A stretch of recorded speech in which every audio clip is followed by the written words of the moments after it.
Hi everybody, this is Mrs. Clemmons and I'm going to read to you chapter 9 from our novel, The Outsiders. It was almost 6:30 when I got home. The rumble was set for 7, so I was late for supper as usual. I always come in late. I forget what time it is. Derry had cooked dinner, baked chicken and potatoes and corn. 2 chickens because all 3 of us eat like horses. Especially dairy. But although I loved baked chicken, I could hardly swallow any. I swallowed 5 aspirins though, when dairy and soda weren't looking. I do that all the time because I can't sleep very well at night. Dairy thinks I take just 1, but I usually take 4. I figured 5 would keep me going through the rumble and maybe get rid of my headache. Then I hurried to take a shower and change clothes. Me and soda and dairy always got spruced up before a rumble. And besides, we wanted to show those Socs we weren't trash, that we were just as good as they were. Soda, I called from the bathroom. When did you start shaving? When I was 15, he yelled back. When did Dairy? When he was 13? Why, you figuring on growing a beard for the rumble? You're funny. We ought to send you into the Reader's Digest. I hear they pay a whole lot for funny things. Soda laughed and went right on playing poker with Steve in the living room. Derry had on a tight black t-shirt that showed every muscle on his chest and even the flat, hard muscles of his stomach. I'd hate to be the Soc who takes a crack at him, I thought, as I pulled on a clean t-shirt and a fresh pair of jeans. I wished my t-shirt was tighter. I have a pretty good build for my size, but I lost a lot of weight in Windricksville and it just didn't fit right. It was a chilly night and t-shirts aren't the warmest clothes in the world, but nobody ever gets cold in a rumble, and besides, jackets interfere with your swinging ability. Soda and Steve and I had put on more hair oil than was necessary, but we wanted to show that we were greasers. Tonight, we could be proud of it. Greasers may not have much, but they have a rep, that and long hair. What kind of world is it where I have to be proud of as a reputation of being a hood and greasy hair?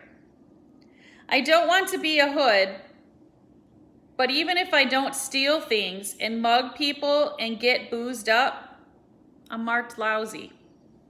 Why should I be proud of it? Why should I even pretend to be proud of it? Derry never went in for the long hair. His was short and clean all the time. I sat in the armchair in the living room, waiting for the rest of the outfit to show up. But of course, tonight, the only one coming would be Two-Bit.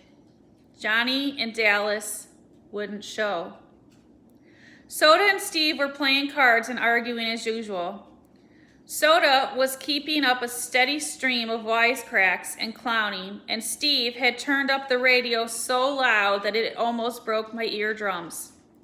Of course, everybody listens to it loud like that, but it wasn't just the best thing for a headache. You like fights, don't you, Soda? I asked suddenly. Yeah, sure, he shrugged. I like fights. How come? I don't know. He looked at me puzzled. It's action. It's a contest. Like a drag race or a dance or something. Shoot, said Steve. I want to beat those Socs' heads in. When I get in a fight, I want to stomp the other guy good. I like it too. How come you like fights, Derry? I asked, looking up at him as he stood behind me, leaning in the kitchen doorway. He gave me one of those looks that hide what he's thinking, but Soda piped up. He likes to show off his muscles. I'm going to show them off on you, little buddy, if you get any mouthier. I digested what Soda had said. It was the truth. Derry liked anything that took strength, like weightlifting or playing football or roofing houses, even if he was proud of being smart too. Derry never said anything about it, but I knew he liked fights. I felt out of things. I'll fight anyone, anytime, but I don't like to. I don't know if you ought to be in this rumble, Pony, Derry said slowly. Oh no, I thought in mortal fear. I've got to be in it. Right then, the most important thing in my life was helping us whip the Socs. Don't let him make me stay home now. I've got to be in it. How come? I've always come through before, ain't I? Yeah, Derry said with a proud grin. You fight real good for a kid your size, but you were in shape before. You've lost weight and you don't look so great, kid. You're tensed up too much. Shoot, said Soda, trying to get the ace out of his shoe without Steve seeing it. We all get tensed up before a rumble. Let him fight tonight. Skin never hurt anyone. No weapons, no danger. I'll be okay, I pleaded. I'll get a hold of a little one, okay? Well, Johnny won't be there this time. Johnny and I sometimes ganged up on one big guy, but then Curly Shepherd won't be there either, or Dally, and we'll need every man we can get. What happened to Shepherd, I asked, remembering Tim Shepherd's kid brother. Curly, who was a tough, cool, hard as nails, Tim in miniature, and I had once played chicken by holding our cigarette ends against each other's fingers. We stood there clenching our teeth and grimacing, with sweat pouring down our faces and the smell of burning flesh making us sick, each refusing to holler until Tim happened to stroll by. When he saw that we were really burning holes in each other, he cracked our heads together, swearing to kill us both if we ever pulled a stunt like that again. I still have a scar on my forefinger. Curly was an average downtown hood, tough and not real bright, but I liked him. He could take anything. He's in the cooler, Steve said, kicking the ace out of Soda's shoe. In the reformatory. Again? I thought, and said, let me fight, Derry. If it was blades or chains or something, it'd be different. Nobody ever really gets hurt in a skin rumble. Well, Derry gave in. I guess you can, but be careful. And if you get in a jam, holler, and I'll get you out. I'll be okay, I said wearily. How come you never worry about Soda Pop as much? I don't see you lecturing him. Man, Derry grinned and put his arm across Soda's shoulders. This is one kid, brother, I don't have to worry about. Soda punched him in the ribs affectionately. This kiddo can use his head.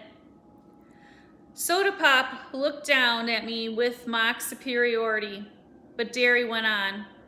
You can see he uses it for one thing, to grow hair on. He ducked Soda's swing and took off for the door. Two-Bit stuck his head in the door just as Derry went flying out of it. Leaping as he went off the steps, Derry turned a somersault in midair, hit the ground, and bounced up before Soda could catch him. Well, Two-Bit said cheerfully, cocking an eyebrow, I see we are in prime condition for a rumble. Is everybody happy? Yeah, screamed Soda, as he too did a flying somersault off the steps. He flipped up to walk on his hands and then did a no-hands cartwheel across the yard to beat Derry's performance. The excitement was catching. Screeching like an Indian, Steve went running across the lawn in flying leaps, stopped suddenly, and flipped backwards. We could all do acrobatics because Derry had taken a course at the Y and spent a whole summer teaching us everything he learned on the grounds that it might come in handy in a fight. It did, but it also got Two-Bit and Soda jailed once. They were doing mid-air flips, down a downtown sidewalk, walking on their hands and otherwise disturbing the public and the police. Leave it to those two to pull something like that. With a happy whoop, I did a no-hands cartwheel off the porch steps, hit the ground, and rolled to my feet. Two-Bit followed me in a similar manner. I'm a greaser, Soda Pop chanted. I'm a JD and a hood. I blacken the name of our fair city. I beat up people. I rob gas stations. I am a menace to society. Man, do I have fun. Greaser, greaser, greaser, Steve sing-songed. Oh, victim of environment, underprivileged, rotten, no-count hood.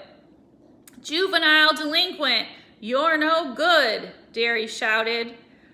Get thee hence, white trash, Two-Bit said in a snobbish voice. I'm a soch.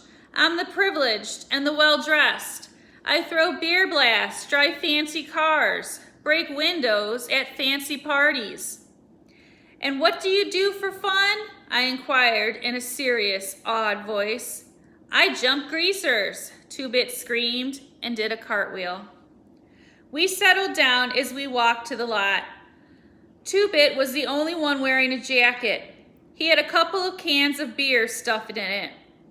He can always get high before a rumble. Before anything else, too, come to think of it.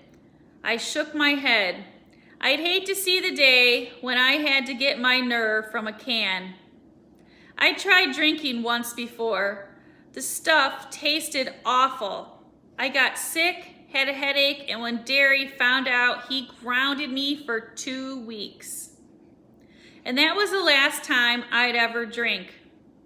I'd seen too much of what drinking did for you at Johnny's house. Hey, Two-Bit, I said, deciding to complete my survey. How come you like to fight? He looked at me as if I was off my nut. Shoot, everybody fights. If everyone jumped in the Arkansas River, old Two-Bit would be right on their heels. I had it then. Soda fought for fun, Steve for hatred, Derry for pride, and Two-Bit for conformity. Why do I fight? I thought and couldn't think of any real good reason. There isn't any good reason for fighting except self-defense. Listen, Soda, you and Pony, Derry said as we strode down the street. If the fuzz show, you two beat it out of there. The rest of us can only get jailed. You two can get sent to a boys' home. Nobody in this neighborhood's going to call the fuzz, Steve said grimly. They know what happened if they did. All the same, you two blow at the first sign of trouble. You hear me? You sure don't need an amplifier, Soda said, and stuck out his tongue at the back of Derry's head. I stifled a giggle. If you want to see something funny, it's a tough hood sticking his tongue out at his big brother. Tim Shepard and company were already waiting when we arrived at the vacant lot, along with a gang from Brumley, one of the suburbs. Tim was a lean, cat-like 18-year-old who looked like the model JD you see in movies and on magazines. He had the right curly black hair, smoldering dark eyes, and a long scar from temple to chin where a tramp had belted him with a broken pop bottle. He had a tough, hard look to him, and his nose had been broken twice. Like Dally's, his smile was grim and bitter. He was one of those who enjoy being a hood.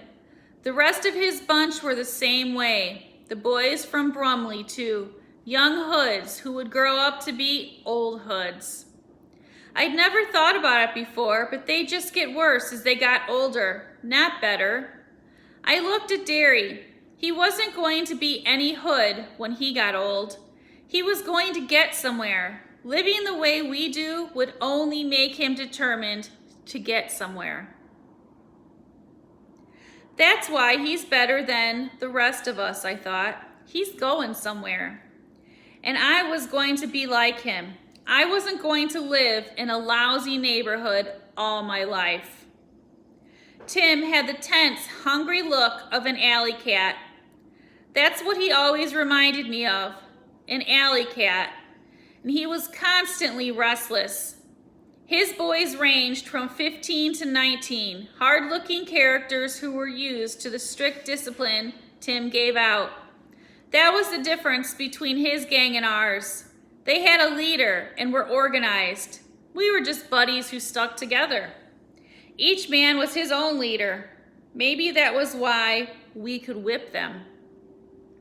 Tim and the leader of the Brumley outfit moved forward to shake hands with each of us, proving that our gangs were on the same side in this fight, although most of the guys in those two outfits weren't exactly what I'd like to call my friends.